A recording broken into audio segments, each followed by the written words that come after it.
It's Thursday, it's 12:15 and we're live in Westminster. But this is a substantial upgrade of workers' rights. It's about more security for everybody in the workplace and making sure everyone benefits from the stronger economy we're going to deliver. Nowhere on this do I think that they've sat back and thought, what about the small businesses?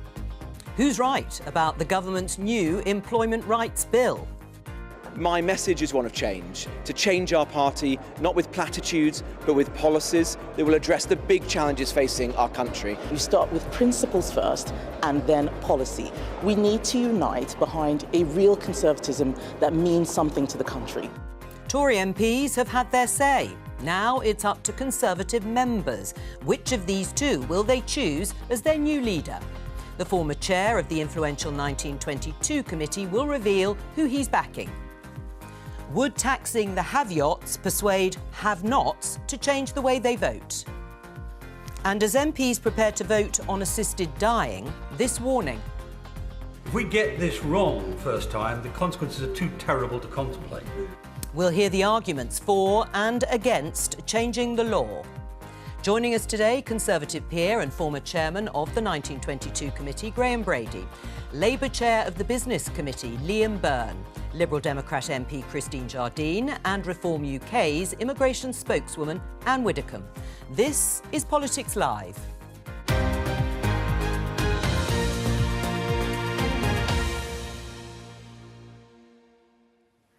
Hello and welcome. Well, we've discussed the Workers' or Employment Rights Bill a lot on this programme, particularly this week, and the government says broadly it will tackle insecurity in the workplace. It's being published today. You can see all the details of the plan changes on the BBC website. But let me just show you this headline in BBC News. More workers set to get right to sick pay and parental leave. And on unfair dismissal, another part of the bill, the existing two-year qualifying period for protections from unfair dismissal will be removed. However, workers will be subject to a proposed 9-month probation period.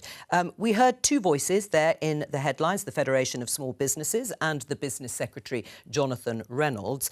Starting with you, Graham Brady, who's right about this bill? I think it's a very difficult balance to strike, and the danger is that you introduce rights too early on and you will make life very difficult for small businesses. You'll also make it less likely that employers are going to take the risk of employing people when they're at the margins of doing so. So the risk in all of this is that you actually lower employment and reduce opportunities for people. Liam? Well, Graham's right, we've got to get the balance right, but I think we're a country that likes to believe in fair play, and fair play needs good rules and strong umpires, and we don't have either of those in our workplace today. I just remember in front of my committee seeing companies like McDonald's and Wilko and P&O that have been guilty of just the most egregious behaviour. So I think we've got to rewrite those rules. I think the idea of a fair pay agency that actually enforces these rules is also incredibly important because, of course, good companies don't like to be undercut by bad companies that are treating their workers badly. So there's quite a lot of consultation to go through still. I hope that our committee will do a lot of that, hearing work with small businesses and large businesses, because I think it's in the national interest that we get this right. It sounds like it's being sort of pushed back in a way. It's not coming online, even when the legislative process has gone through for a couple of years.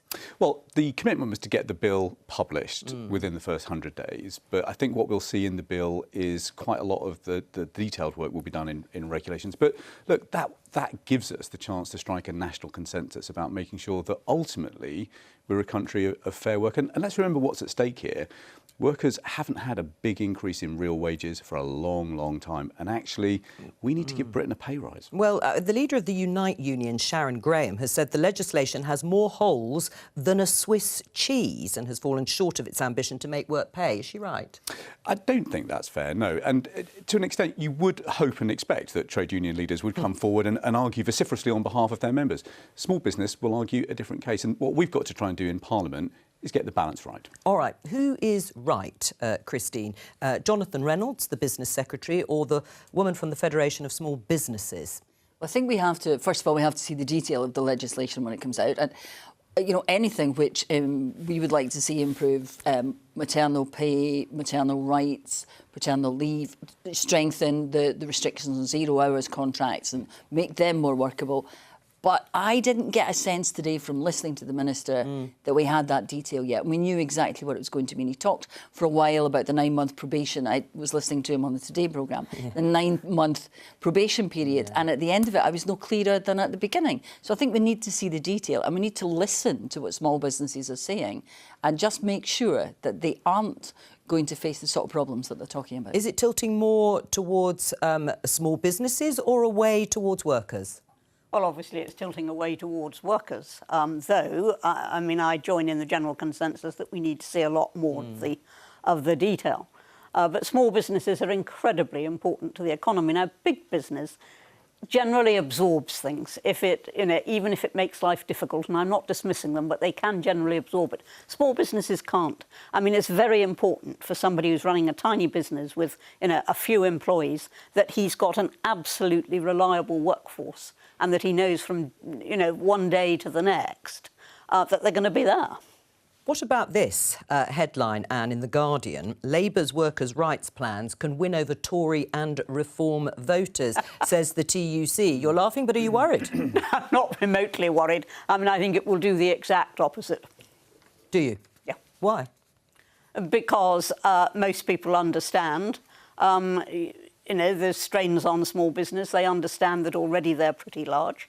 And that it could have dangers. As I say, we haven't seen the detail yet. But no, I'm not at all worried about Reform voters who are extremely sensible people being taken in by this. All right, well, let's talk about the Conservative leadership contest. It has dominated politics here in Westminster over the last few days. And let's show you the result from the round of voting yesterday. Well, it was a surprise and a shock to many people because you can see there Kemi Badenoch on 42 and Robert Jenrick on 41. They will both go through. And the man who had surged ahead in the round before yesterday, he had come out on top. Well, he has dropped out. He got the lowest number of votes and he's out. Graham Brady, you're a veteran of many Tory leadership contests, let's put it like that. And you've outlined in your new book very much that. What on earth happened yesterday with James Cleverly? I don't know, and we were saying in the green room earlier, the one thing I would have said before it happened is anything could happen. And obviously you've got a very small number of people voting. Most of the votes are kept confidential. They don't all go public with who they're supporting. So who's changing votes between one round and another is impossible. Well, or they're described as the most duplicitous. Is that what they say? That has sometimes been said. Yeah, has sometimes been said, not by you. Never by me. Paul Goodman here, who is a fellow Conservative peer, tweeted this. Echoes of the 2001 Conservative leadership election. Tory MPs have basically divided a third, a third, a third. Furthermore, the first place candidate leads the second placed one by a single vote. No clear signal to the members. How big a problem? I don't think that is a huge problem. I think it's a big problem if you end up with two candidates going forward where the vast majority of the parliamentary party doesn't support one of them and can't support one of them. If there's a more even split, I don't think that's a particular worry. But I have always said since the experience of the 2022 leadership elections that what we should have is a further ballot when we're down to two. It's not a matter for me, but that's my strong view. Who are you supporting?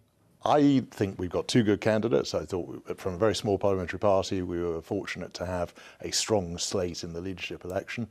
I will come down on the side of Kemi Badenoch. I think she's got an authenticity and freshness, and she's certainly got the intellect to do the job as well. So I think she has the capacity to cut through. She's a very genuine conviction politician. And you haven't declared up until now? So... No, I haven't. Right. Save that for you, Jack. Thank you. Politics Live is honoured. Now, Kemi Badenoch says, as we heard in the headline, she's all about principles. But Robert Jenrick has got very specific policies. Can she really stick to that? Look, it's going to be a very long 5-year period where we've got a lot of hard work to do in opposition. I think that what we need is the principles and the conviction and to communicate effectively so the public can see what we stand for and where we want to go. Right, but I suppose there'll be members perhaps wanting to hear in which direction she is going to go. She says she wants a smaller state, but can't tell us how she would make it smaller. At the conference, she started talking about maternity pay and cutting it and then said, well, she didn't want to do that. So, I mean, what are we to make of it? Well, I think we should always be careful about comparing leaders to former great leaders. But if you look at Margaret Thatcher when she became leader of the Conservative Party, what she was going to do as Prime Minister wasn't immediately obvious. What you did see was the convictions and the principles, and those are the things that people start to understand and which carry you through. Right. I mean, one example, in 2018, Kemi Badenoch admitted hacking Harriet Harman's website, Harriet Harman, Labour MP, website in 2008, and posting a hoax blog post saying that Harriet Harman had defected to the Tories and was supporting Boris Johnson in the London mayoral race. She later apologised. But is that the behaviour of a future leader? I think it was probably the behaviour of somebody who was very young and inexperienced at the time. But I think it's also telling, I read the book as well, I think it's quite telling that she and Harriet Harman then made up very well over it, and I think they had a very mature conversation afterwards. So you don't worry when Kemi Badenoch spouts forth about various things? Yeah, as I say, whoever becomes leader of the opposition is going to have a tough 4 or 5 years running up to a general election. I think that will knock a few edges off whoever it is. I think it'll be a big learning curve for them, and I think they will benefit enormously from the experience. Your book that you have written, the basic thesis is that previous Tory leaders might have lasted much longer if they'd listened to you. Is that right? Well, in my book, Kingmaker, Joe, you haven't need to. I saved my declaration of leadership for you. You shouldn't name my book. Yes. But in Kingmaker, what I try to do is give an honest account. So I tell some things which, my relationship with David Cameron was never straightforward. We'd had a row before I was chairman of the 1922 committee.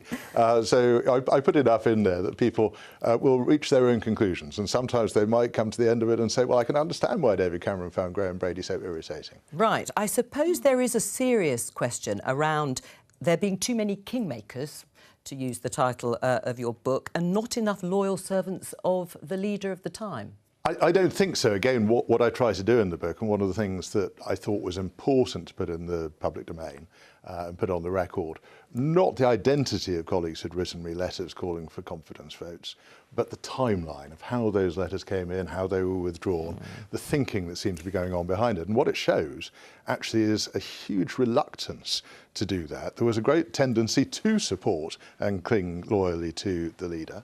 And it was only when things really got to a state where they were intolerable that a dam broke, and it would then lead to a confidence vote. Right. I mean, you were acting as the conduit in that role between whoever was in charge, Prime Minister for most of that time, and Tory backbenchers. And they were quite disparate and disunited. I mean, was it your role to tell them to get into line as well? No, I never thought it was, and maybe that's why I survived for 14 years as chairman of the 1922 committee. That's the role of the whips, to try to tell people to get in line. What I would try to do is make sure that people felt they had a voice and that they had representation, and that there was another way of getting their concerns or their views across to the leadership, rather than necessarily coming on your programme to do it. Right, but one of the most important things for whoever wins the contest, you're supporting Kemi Badenoch, is tackling the threat from the Liberal Democrats and from Reform.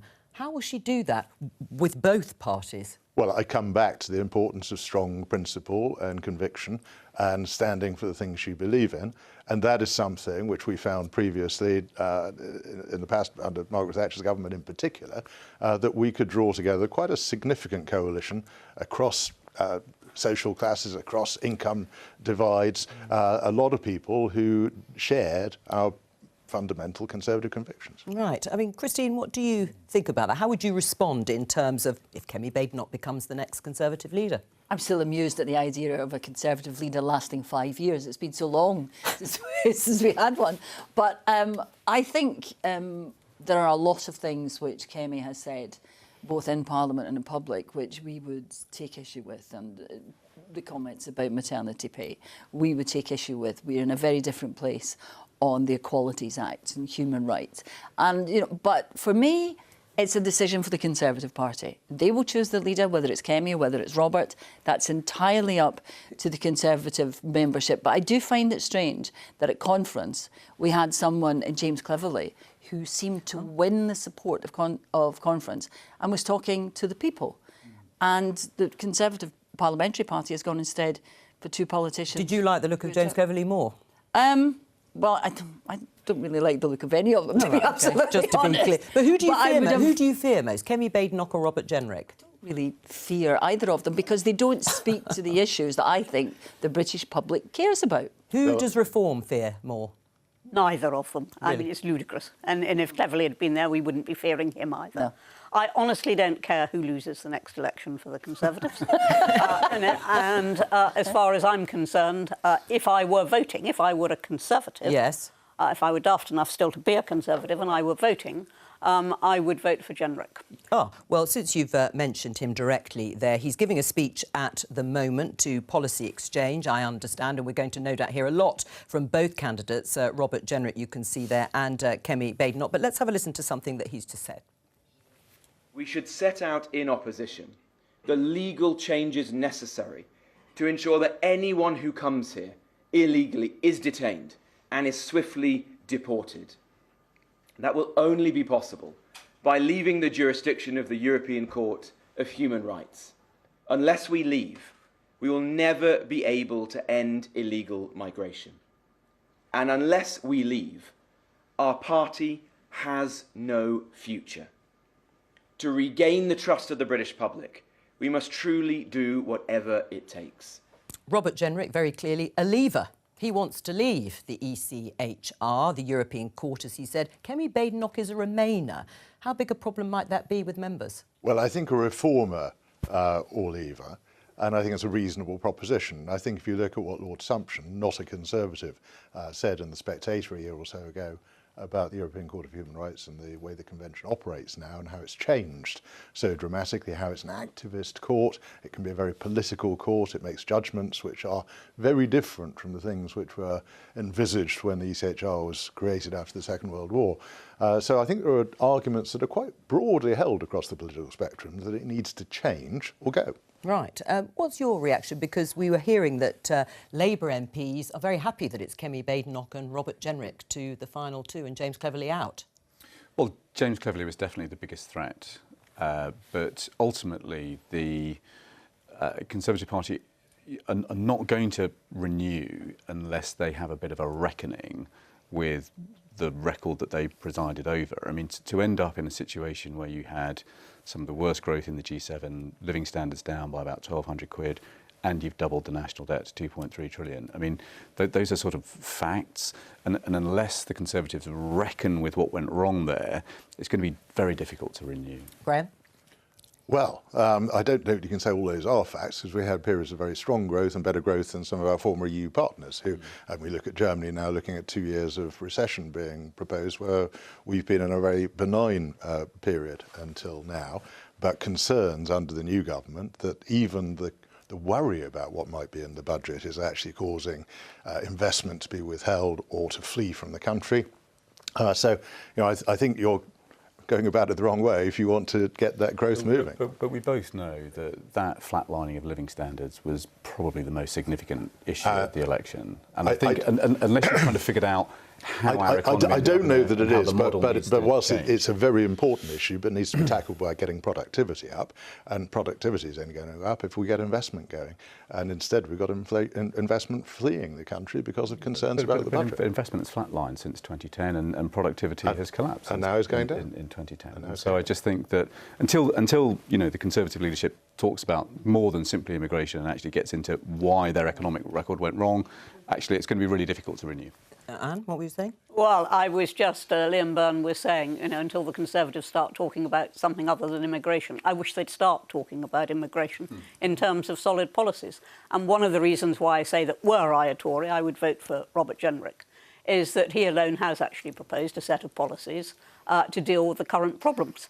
You know, Kemi hasn't. Sorry, Graham, but she hasn't. I didn't say she'd set out a full platform of policies at this point. I said I think we she's need got to hear some. the right instincts and convictions to take us forward. Right, but what would you like to hear from her on an issue like immigration, for example? Well, look, I think we all recognise we've got to tackle the problem, and that has been a huge problem. Because it hasn't been tackled by the Conservatives on the... The previous government put legislation in place, it put the Rwanda plan in place to try to have a deterrent to discourage people from seeking to come here in the first place. We've seen that unwound without anything serious put in its place. At the moment, it looks like things are going to get worse, but we need to propose those policies which are going to do that. by the time of the next general election. Graham Brady, thank you very much for joining us. We're going to be joined later on in the programme by a supporter of Robert Jenrick. But before we get there, we're going to talk about this. Headline, BBC News, MPs to get first vote on assisted dying for 9 years. Is it right that it's going to be a free vote, Anne? Oh, it's crucial that it is a free vote.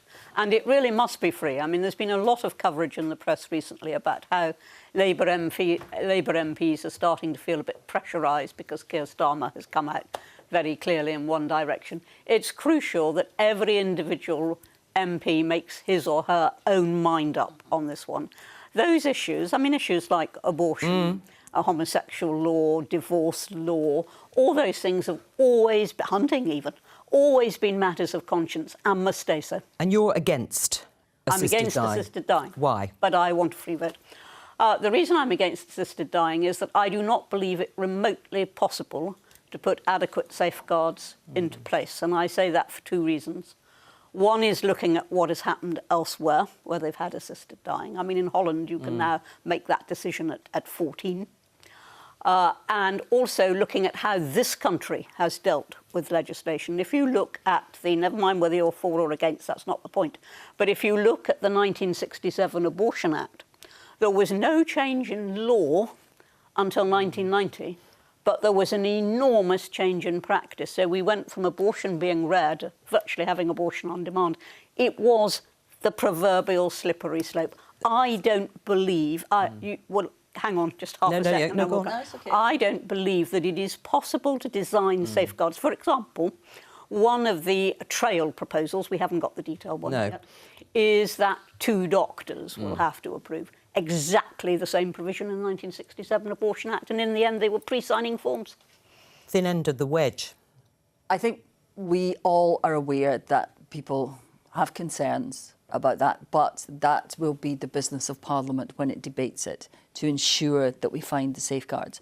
That when it goes to committee stages, I hope it will, that we look at the detail and we look at how we ensure that we look at the examples from around the world. Places like Oregon, where it is working, places like Australia. We heard yesterday in Parliament from a girl whose brother had chosen assisted dying in Australia, in the system there, with which people are content. I think the key word in all of this is choice, and it's time Parliament did debate it, to give everyone the choice to listen to what the public is saying, to rehearse the arguments, to go over it. And to think about the fact that what people are asking for, and people are asking for this, Anne, is the right to choose at the end of their life and the right to have that option available to them. Now, I don't know what I would choose. I really don't. But I don't think it's for me to make that decision for other people. But you would vote in favour of... I would vote in favour of it, but for that reason, because I want other people to have the choice with all the safeguards in place, because the law as it stands at the moment doesn't work for anybody. It doesn't protect anybody. It puts people in difficult positions. It makes people who do decide that they want to go to Dignitas, for example, their families are then left in a position, because of the laws in this country at the moment, where they may face criminal prosecution. So we really do need to examine this. We need to debate it. We need to get it out there and allow the public to see that we are taking their concerns seriously and debating them. The criminal prosecution is, quite honestly, it's a red herring. It hardly ever happens. But it is there, isn't it? Hang on, and that's the whole point. It's the barrier. It's the barrier of legality. That's the whole point. But the fact is that unless there's either a financial motive or evidence that the person was of unsound mind or was unduly pressured, there won't actually be a prosecution. So I'd just like to lay that to one side. Of course people are asking for it, Christine. That's not what... No, there was a gentleman yesterday who told us that his partner had chosen to go to Dignitas, and that he is now facing the situation 2 years later, after 2 years of grief. He wasn't there. He wasn't at Dignitas, couldn't be with his partner when he ended his life. His lawyers have now said that there is a possibility, because of the current legislation, that he could lose his house. It could all be taken from him, and he had no part in it. But well, that is the law as it stands, Anne. No, there is a barrier to illegality, and that barrier is what keeps people safe. Now, of course, people are asking for it. There are two very, very vulnerable groups here. One is people who are facing the end of their life in impossible pain. That's one group. The second group are those who could be adversely affected by any change in the law, and they are some of the most vulnerable. And I don't think you can hold the line. And let me give you an example. Already there's a group of Labour MPs, and it happens to be Labour MPs, but it could be anybody. Already there's a group of Labour MPs saying, well, hang on, they don't like what they think is going to be proposed, which is that it should only be people with X number of months to live, etc. No, they say they want it to be anybody who is undergoing intolerable suffering. And then you have the terrible business of defining. And just let me say this as well, because a crucial provision, is terribly important. A crucial provision is that the person must be of sound mind. So you've got two people side by side in hospital, both suffering horribly. This one's of sound mind, that one isn't. How long do you think you'll preserve that distinction? I'll come back. I'm going to come back. I know, but I'm going to come back on the issue of this idea that it might lead to broadening the legislation, whatever form it would take. But as a Labour MP, are you persuaded one way or the other by Anne Widdecombe and Christine? So I still have an open mind, and I've heard lots of harrowing stories from my constituents. And I lost my mum when she was 52 to pancreatic cancer, and I lost my dad to what was a lifelong struggle with alcohol. And so I worry about two things. I worry about when is choice free choice.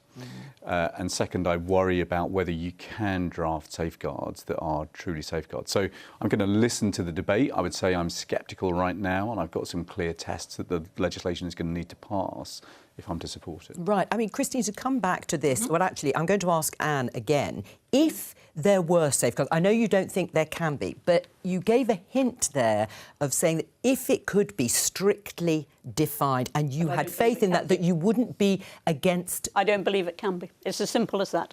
I don't believe it can be on the basis of what's happened in other countries. By the way, there is controversy in Oregon. It's not all safe. But I suppose there's controversy now because we don't have it. I mean, if you look at it from the other end of the prison. Indeed, but you've got to decide one way or the other. And what I'm saying is I have yet to see any country where it's been OK without any abuse. And secondly, our own history of actually sticking to safeguards built into law isn't a particularly glorious one. So I feel very strongly there cannot be such safeguards. I mean, in some deeply theoretical world where there might be, that would be different, but there cannot be, and I don't believe there can be. Christine, how can you change Anne's mind on that issue? So you forget that one. Well, I think we have to recognise that there are people on both sides who have their minds very firmly already made up.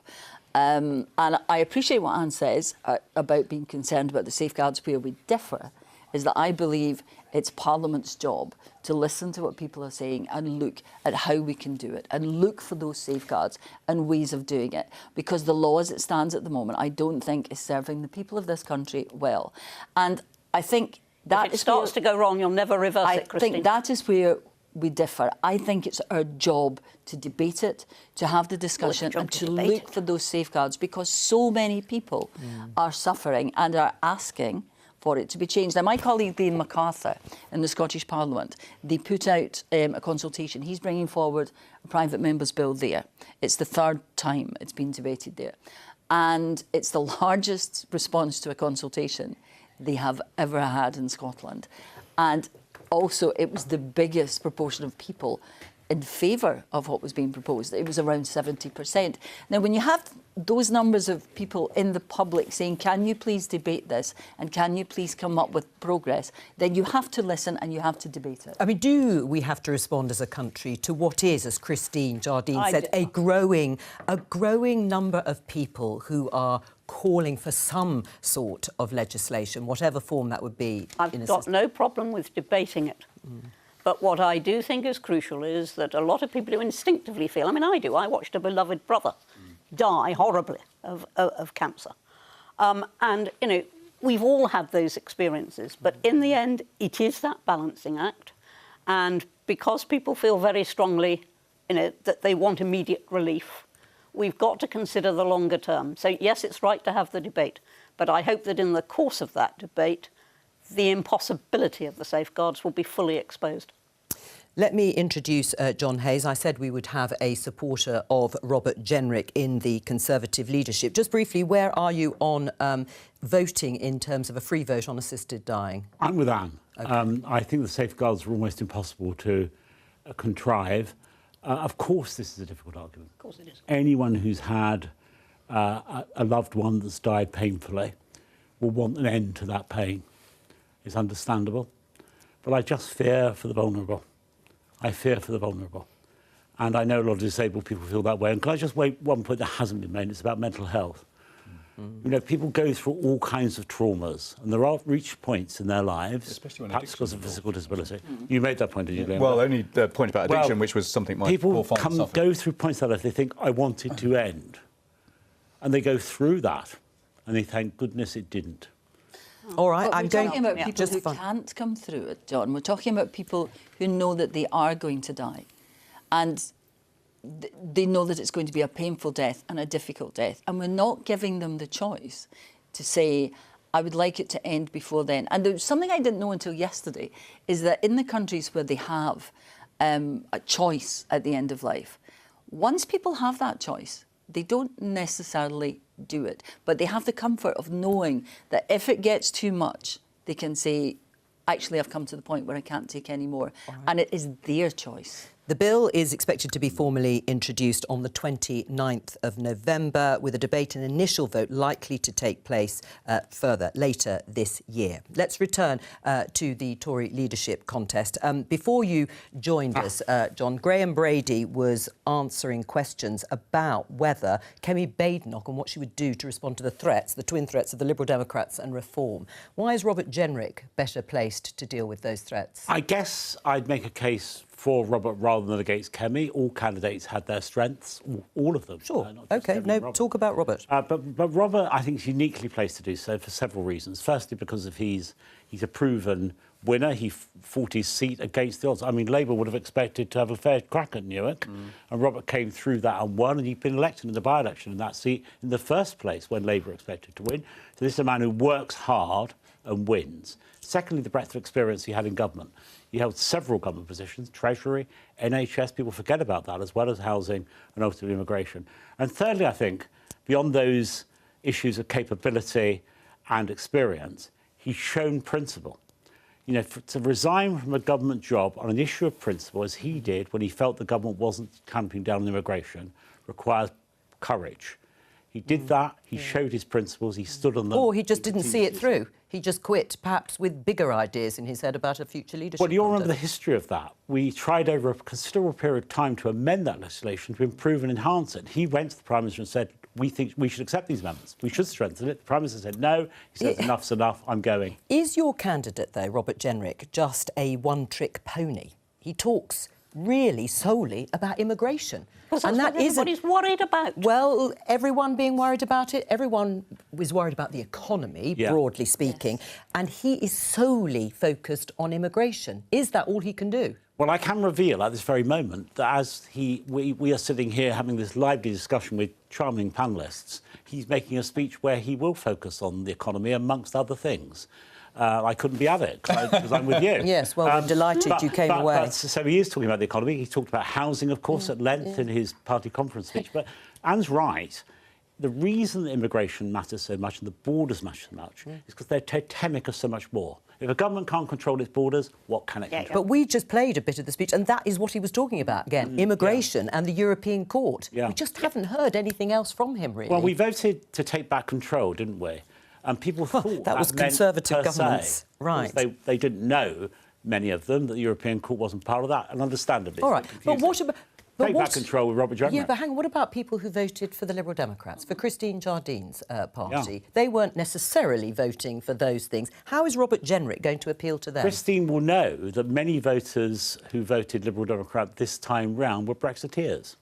No, not in my constituency. Well, the academic evidence suggests otherwise. But they weren't all, were they? How is Robert Jenrick going to appeal? Going to appeal to Liberal... Don't you think you have to get away from this internal focus constantly on it's Europe's fault, it's the EHRC's fault?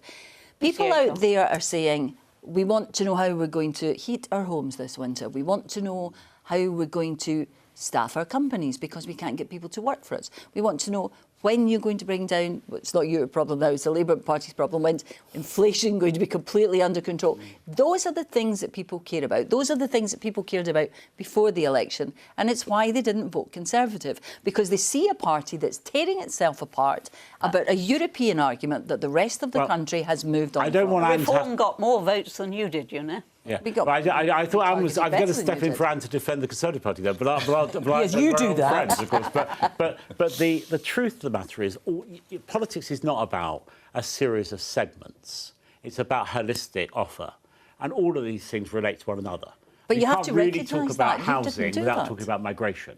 You can't really talk about skills without recognising that we displaced investment in domestic skills by bringing people from outside. All these things overlap, Christine, you know that. Right, I know that, but your argument doesn't recognise that. Your argument always goes back to immigration, and one of the problems with immigration is that the system is broken and we've got a huge backlog. Yeah. And they're coming in every day. And we're not Conservative government who broke the system. And they're coming in every day. But Anne, the problem is they're coming in every day. Well, you could keep saying that if you like, but it doesn't actually address the issue. You're talking about backwards. And you're I'm talking not about the people who are coming in every day. addressing the fact that we have a broken system that doesn't work.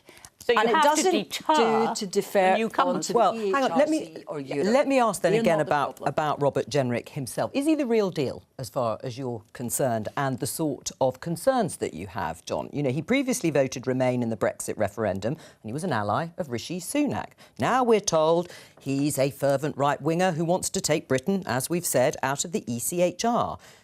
Is he to be trusted on what he really thinks? Well, his critics can't have it both ways. They can't say this man's a right-winger who can't unite the party and then simultaneously say he's got a broad appeal across the party because he has a variety of views on a variety of subjects. Well, which is it that applies to him?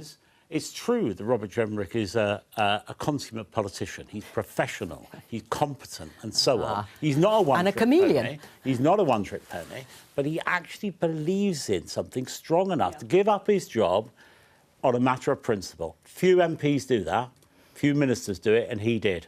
And would you rejoin the Conservative Party if Robert Jenrick became leader? I can't see myself rejoining the Conservative Party in any circumstances. Even if I became leader, Anne, you would if I became leader. All right, well, that's all sounding far... When that day comes, ask me again. Oh, so you would? So if there was the right leader of the Conservative Party, you would go back? I'm not going back to the Conservative Party. I keep saying that. I don't know why people don't believe me, but it's true. Right. I mean, just finally, a couple of days ago, your leader, Nigel Farage, declared that Robert Jenrick's campaign was faltering and that Jenrick tried to be Nigel Farage, and that you can't try to out-Farage unless you've got a track record in actually believing in these things. Was he a bit premature in writing Robert Jenrick off? No, I don't think he was a bit premature at all.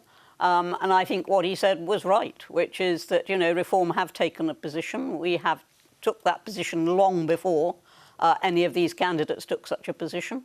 And that, you know, it's no good trying to come at us from that. I think that's all he was saying. So it's a waste of time? Waste of time for Robert Jenrick having these sorts of policies and talking about immigration? At the moment, I regret very much, John, I have to say, I think the Conservatives are a waste of time. Well, I think the Conservative Party, you're right. Look, what you said is true. They're a waste of time. No, what you said was true, that clearly we lost the election. That's an undeniable fact. And we did so because people had lost faith in us. And the reason they lost faith in us, because they felt in 2019 they voted for an authentically Conservative government and they got Conservative light. What they now need is fully fledged, authentic, traditional Toryism, which is rooted in our creed, Burke, Disraeli, they're all, you know, it doesn't take a lot of working out. That's what the public want, and that's what under Robert Jenrick they'll get. John, the real reason that the public turned from your party was not just policies, it was that it was such an unholy mess. And you haven't had the turnover of MPs that, say, Labour's now had because of winning. You haven't had that turnover of MPs. You've still got there a huge number of the people who created that mess, defenestrating leaders, briefing the press, putting in letters to the 1922 committee. And you got the same bunch of people there. But you know, Anne, I've never... By the way, just as a matter of record, I suppose this is confidential, but I'll share it in this discreet... Oh, do. This discreet company. I've never put any letter in about any leader of the 1920s. Yeah. And neither would in you. my time, yeah. And in terms of party unity, of course you're right. Parties do need to unify, but they can only unify around a purpose, around a defining creed. All right, let's talk about some substance. Let's have a look at this headline in The Observer. Increase wealth taxes to stop rise of Reform UK, says ex-Labour Minister. Liam Byrne has warned the Chancellor that extra levies on the rich are needed to halt the rise of the populist right. How would it do that? Well, the book-length version is out today in paperback.